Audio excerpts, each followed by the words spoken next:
So it's really a combination of a global crisis and a global slowdown following the Ukraine-Russia war. Of course, Somalia is also hit by multiple domestic crises, the drought, and as you mentioned, also the conflict. Somalia is hit particularly hard because they are an import-dependent country and they're highly dollarized. And it's also very difficult to get domestic production up and running of grains and so on. Just to mention one number, Somalia imported 90% of its grains from Russia or Ukraine.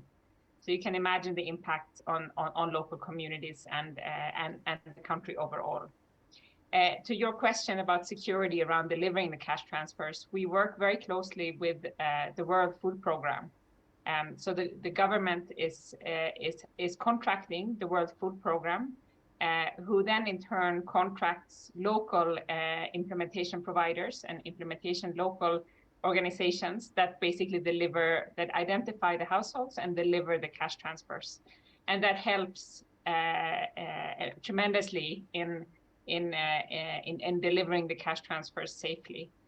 We have heard stories today, most recently about the situation in the Bay region around Baidoa, where WFP then, with the funding from the World Bank through the government, works with local organizations to deliver cash transfers to regions that really not a lot of other providers go.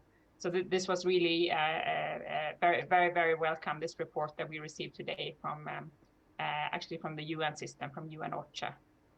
Right, so we know that Somalia just got a new government, which has a complex set of challenges. There's theft of government funds, which has been an issue. So what measures are in place to ensure that these funds that you're giving reach the desired beneficiaries? We follow the World Bank fiduciary framework, and this really provides a very comprehensive support to the government to be more accountable and transparent in the management of funds.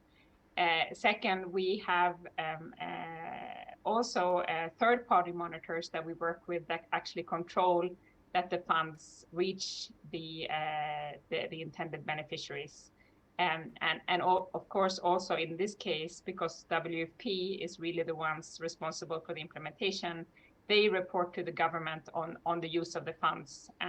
And again, we follow very, very closely the implementation and the use of the funds. And just to mention that these funds are channeled through the government systems, and we work very closely with the government also to build basic institutions and public financial management systems, and to strengthen the capacities of the nascent institutions in Somalia.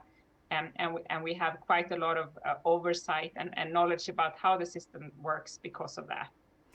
Thank you.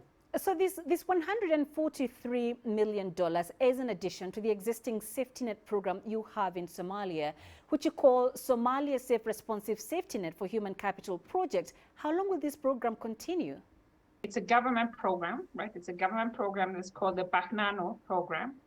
And the long-term objective of that program is to contribute to Somalia's inclusive development plan, specifically on poverty reduction and human capital strategies, building resilience to shocks and supporting trust and social cohesion. So the World Bank then has established a program to support the implementation and the scale-up of the Baknano program. The World Bank also promotes other donors to provide support to this critical national program, the Baknano program. Once this IDA is approved, which it was last week, the closing date of this particular financing for the Baknano, government-owned Baknano program, it would close by December 2024.